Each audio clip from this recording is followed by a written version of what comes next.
بسم اللہ الرحمن الرحیم انما حرم علیکم المیتۃ والدم ولحم الخنزیر وما اہل به لغیر اللہ فمن اضطر غیر باغ ولا عاد فلا اثم علیہ ان اللہ غفور رحیم صدق اللہ العظیم۔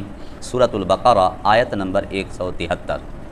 اللہ فرماتے ہیں بے شک تم پر حرام ہے المیتۃ مردار، والدم اور خون، ولحم الخنزیر اور خنزیر کا گوشت، وما اہل به لغیر اللہ اور وہ جانور جسے غیر اللہ کے نام پر ذبح کیا جائے۔ فمن اضطر غیر باغ جو مجبور ہو گیا، بغاوت نہیں کر رہا، باغی نہیں، ولا عاد حد سے نہیں بڑھ رہا، فلا اثم علیہ اس پر کوئی گناہ نہیں ہے۔ ان اللہ غفور الرحیم بے شک اللہ بخشنے والے مہربان ہیں۔ اس آیت مبارکہ میں کچھ چیزیں جو حرام ہیں وہ بتلائی گئی ہیں۔ پہلے نمبر پر میرے رب نے فرمایا جو مردار ہے اس کا کھانا تمہارے اوپر حرام ہے۔ یہ تو قرآن میں آیا، لیکن حدیث میں آیا دو مردار ہمارے لیے حلال ہیں۔ وحلت لنا میتتانی دمانی، دو مردار بھی حلال، دو خون بھی ہمارے لیے حلال۔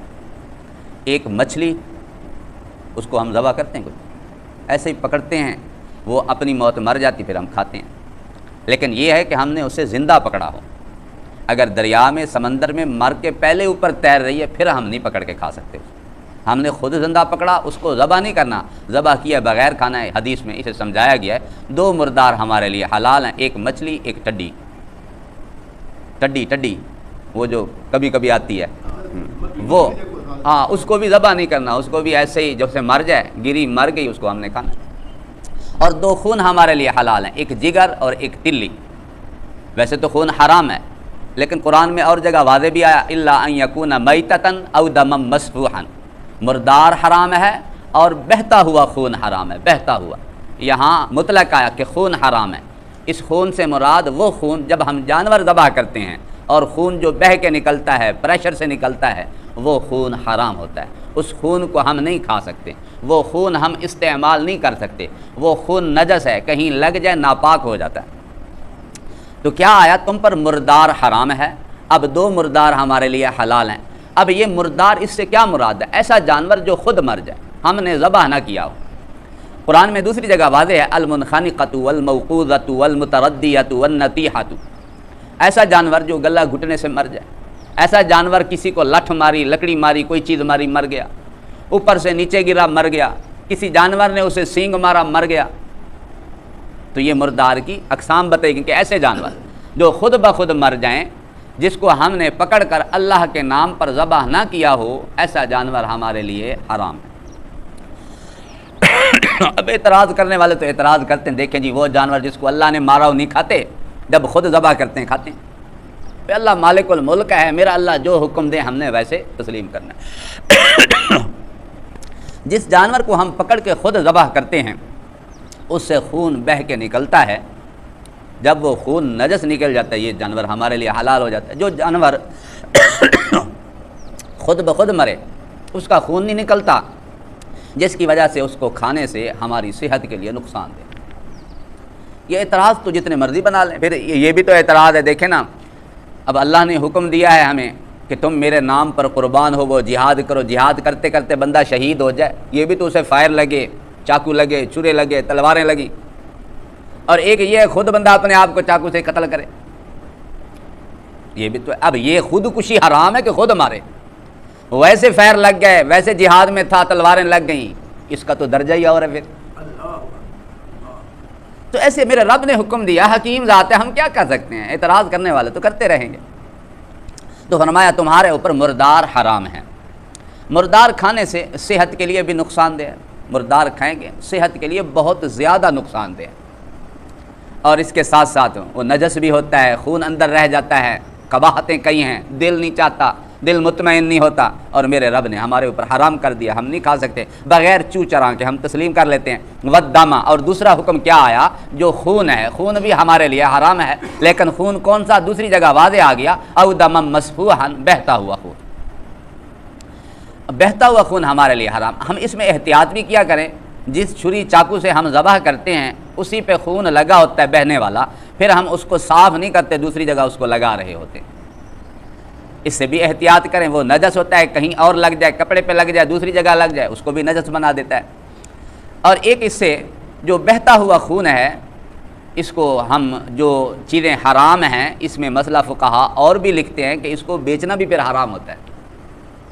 بعض جو جادوگر ہوتے ہیں اس طرح کے خون اکٹھے کرتے ہیں اور یہ بیچے بھی جاتے ہیں، جمے ہوئے خون، گاڑے خون پہ جس طرح بھی، اسی طرح مردار بھی بیچ دیتے ہیں، یہ بیچنا حرام ہے۔ اور ایک روایت فقہا لکھتے ہیں، میرے نبی علیہ السلام کی خدمت میں ایک صحابی آیا، یا رسول اللہ، میں جب مدینے میں پہنچا مجھے پتہ چلا شراب حرام ہو گئی، میرے پاس تو اچھا خاصا یتیموں کا مال تھا، پیسے تھے، میں نے سارے یتیموں کے مال سے شراب خرید لی تجارت کے طور پر، جب میں مدینے پہنچا پتہ چلا شراب حرام ہے، یا رسول اللہ وہ میرے یتیموں کا مال تو سارا ڈوب گیا، اب میں کیا کروں، اس شراب کو لے جا کر کسی کافر کے ملک میں جا کے بیچ دوں؟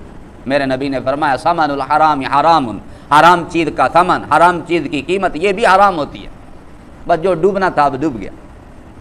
اب مردار حرام ہے، خون حرام ہے، اس کو بیچ نہیں سکتے، جو چیز حرام ہے اس کی قیمت بھی پھر حرام ہے۔ ولحم الخنزیر، اور آگے آیا خنزیر کا گوشت، ذکر گوشت کا کیا ہے، باقی احادیث میں روایات میں فقہا نے لکھا خنزیر کی ایک ایک چیز حرام ہے۔ یہ جو مردار حرام تھا، اس کی ہڈیاں اگر کوئی استعمال میں لائے حرام نہیں، اس کا چمڑا کوئی استعمال میں لائے حرام نہیں، اس چمڑے کے جو بال ہیں کوئی استعمال میں لائے حرام نہیں۔ ہاں البتہ اتنا ہے کہ اس میں نجاست اثر کر چکی ہے، اس چمڑے کو دباغت دیا جائے، پاک کیا جائے، پاک ہو جاتا ہے۔ اور خنزیر اس کی تو ایک ایک چیز حرام ہے، بال حرام، ہڈیاں حرام، گوشت حرام، اور اس کی خون حرام، ہر چیز اس کی حرام ہے، نجس العین ہے یہ۔ ہاں جو جادوگر ہوتے ہیں وہ اس کی ہڈیاں وڈیاں ساتھ رکھتے ہیں، کیونکہ سحر کا اثر ہی تب ہوتا ہے جب حرام چیز پاس ہوتی ہے، جادوگر ہوتے ہیں وہ رکھتے ہیں۔ تو ولحم الخنزیر آیا کہ خنزیر کا گوشت یہ بھی تمہارے لیے حرام ہے۔ اور آج کل یہ خنزیر کی فیٹ وغیرہ، الکحل وغیرہ یہ خوشبوؤں میں ڈال دیتے ہیں، الکحل سے پاک خوشبو استعمال کیا کریں۔ بسکٹوں میں بھی لکھا ہوتا ہے اینیمل فیٹ، کہتے ہیں اینیمل فیٹ جس پہ لکھا ہوا ہو، اس اینیمل فیٹ سے مراد خنزیر کی چربی کا استعمال ہوتا ہے۔ جو ملٹی نیشنل بسکٹ ہیں جو استعمال بھی کیے جاتے ہیں، ان سے گریز کیا گیا۔ اگر ویجیٹل فیٹ لکھا ہوا ہو یعنی سبزیوں کی فیٹ، وہ استعمال کر سکتے ہیں۔ اگر اینیمل فیٹ لکھا ہوا ہو کہ جانوروں کی چربی ہے، جانوروں کی چربی میں وہ خنزیر کی چربی بھی ہوتی ہے، اس سے گریز کیا کریں۔ وما اہل بہ لغیر اللہ، اور وہ جانور جس کو غیر اللہ کے نام پر ذبح کیا گیا۔ دیکھیں اس جانور کی دو صورتیں بنتی ہیں، ایک جانور وہ ہے میں نے جا کر کسی بت کے نام پر چھوڑ دیا۔ ہم مسلمان تو خیر بت کے نام پر تو نہیں چھوڑتے، ہم بتوں کو تو مانتے نہیں، ہم جا کر کسی پیر کے نام پر، قبرستان میں کسی دربار کے نام پر ہم چھوڑ دیں گے، بھئی یہ شاہ حبیب والی دربار کے نام پر میں نے چھوڑا ہے۔ ایک یہ اس سے غیر اللہ کے نام پر چھوڑا بھی گیا، پھر جب ذبح کیا گیا اس پر نام بھی غیر اللہ کا پڑا گیا، یہ تو حرام ہے، اس کو نہیں کھا سکتے۔ ایک یہ ہے اسے چھوڑا تو غیر اللہ کے نام پر گیا تھا، بھئی یہ فلاں پیر کے نام پہ، فلاں بت کے نام پہ، فلاں کے نام پہ، جب ذبح کیا گیا اس پر اللہ کا نام لیا گیا، اس کو بھی فقہا لکھتے حرام ہے، نہ کھایا جائے، کیونکہ اس کو غیر اللہ کا قرب حاصل کرنے کے لیے اسے چھوڑا گیا تھا، وقف کیا گیا تھا۔ باہر کا گریز کرنا چاہیے، بچنا چاہیے۔ تو غیر اللہ کا نام جہاں پہ آ جائے، اللہ کی محبت اتنی ہو جب اللہ کا نام پر جس جانور کو ذبح کیا جائے، جو اللہ کے نام پر چھوڑا گیا ہو، اس جانور کو ہم کھائیں، مگر نہ روحانی طور پر اس کے بڑے مضر اثرات ہوتے ہیں۔ وما اہل بہ لغیر اللہ، آگے آیا دوسری جگہ آتا ہے وما ذبح علی النصب، جس کو کسی مخصوص مقام پر لے جا کر ذبح کیا گیا ہو، یہ بھی حرام ہے۔ بکرا میرا، جانور میرا، میں جدھر مرضی ذبح کروں، میں اپنے گھر کے قریب ذبح کر دوں، لیکن میں ایک مخصوص جگہ کرتا ہوں کہ اس کو میں لے جاؤں گا شادی شیرازی والی دربار پہ جا کے ذبح کروں گا، یہ تو غلط ہے، یہ تو ٹھیک نہیں ہے۔ کیوں؟ وہاں بھی تو اللہ کے نام پر کرنا، یہاں اللہ کے نام پر کریں، کہتے نہیں وہیں پہ مقصود کیا ہوتا ہے۔ دیکھیں ہم جو وہاں پر جا کر ذبح کریں گے، کسی بت کے مقام پر جا کر ذبح کریں گے، کیا اس کا ثواب قبروں میں ہم نے خود پہنچانا ہے یا اللہ پہنچاتا ہے؟ اللہ پہنچاتا ہے، تو اللہ تو ادھر سے بھی پہنچا سکتا ہے۔ تو اس لیے ایسا کام نہ کرنا چاہیے، ایسے کام سے گریز کرنا چاہیے، بچنا چاہیے۔ غیر اللہ کے نام پر کوئی چیز ذبح کی گئی ہو اس کو ہم نہیں کھا سکتے۔ اور پھر اسی کے ساتھ ساتھ دوسرے مسائل بھی آ جاتے ہیں۔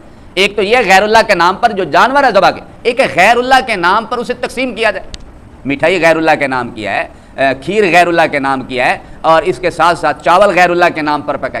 جو اللہ کے نام کی خیرات ہوگی ہم اس کو کھائیں گے, غیر اللہ کے نام کی خیرات کو نہیں کھا. وہ کہا کہ مسائل میرے تو نہیں. فمن استر غیر باغ, آگے اللہ نے فرمایا جو مجبور ہو گیا, بغاوت نہیں کر رہا, حد سے نہیں بڑھ رہا, فلا اسم علیہ, میرے رب نے فرمایا اس پر گناہ نہیں. اب دیکھیں ایک بندہ جنگل میں ہے, ان کو اس 4 حراموں کے علاوہ اور کوئی چیز مل نہیں رہی, یا مردار مل رہا ہے, یا اس کو خنزیر کا گوشت مل رہا ہے, یا خون مل رہا ہے, یا غیر اللہ کے نام پر کوئی ذبح کیا گیا جانور مل رہا ہے. اب اللہ فرماتے ہیں کہ وہ لوگ لذت کے طور پر نہ کھائیں, اور اتنا کھائیں جتنے سے جان بچ سکتی ہے, اپنی جان بچائیں. 1 لقمہ 2 لقمے 3 لقمے, لذت کے طور پر بھی نہ کھائیں. اللہ کہتے ہیں ان کو گناہ نہیں ہے, اپنی جان بچا لیں. اور جس نے لذت کے طور پر کھایا, سیر ہونے لگ گیا اور پھر زیادہ کھا لیا, تو یہ تو پھر حد سے بڑھ رہا ہے, تو پھر ایسوں کو اللہ معاف نہیں کرے گا. اللہ کہتے ہیں ہاں اپنی جان بچانا ضروری ہے, مجبور ہو گئے. اس میں فقہا نے یہ مسئلہ بھی لکھا کہ کسی کافر کے ملک میں گیا, کافر نے گن پوائنٹ پہ کھلا دیا, کھا خنزیر. اب وہ لذت کے طور پر تو نہیں کھا رہا, اپنی جان بچانے کے غرض سے کھا رہا ہے, تو فرمایا اس بندے کو میرا رب معاف کر دے گا. ان اللہ غفور الرحیم, بے شک اللہ بخشنے والے مہربان. اور اس میں یہ بھی انہوں نے مطلب لکھا ہے کہ جس بندے نے اس مسئلے کے سمجھنے سے پہلے کھا پی لیا, ہمیں پتہ نہیں تھا, ہم نے مردار کچھ کھا لیا, خون بہتا ہوا استعمال کر لیا, ہمیں پتہ نہیں تھا مسائل کا, خنزیر کا گوشت استعمال کر لیا, ہمیں مسائل کا پتہ نہیں تھا, غیر اللہ کے نام پر جو جانور ذبح ہوتے تھے ہم بھی کھا لیتے تھے, خیرات جو بنتی تھی غیر اللہ کے نام کی ہم بھی کھا لیتے تھے. تو میرے رب نے فرمایا مسئلے سے پہلے اگر پتہ نہیں تھا, کھا پی لیا, اللہ بخشنے والے مہربان ہے, توبہ کر. تو دین کے مسائل ہیں, شریعت کے مسائل ہیں, فقہا کے مسائل ہیں. ہم لوگ فقہا کے مسائل پڑھ کے آپ تک پہنچا دیتے ہیں. ہم لوگ کوشش کریں جس مسئلے کا پتہ چلے اس پر عمل کرتے جائیں, یہ قرآن و سنت کے مطابق عمل ہو جائے گا. اللہ ہم سب کو عمل کی توفیق نصیب فرمائے. الحمدللہ رب العالمین.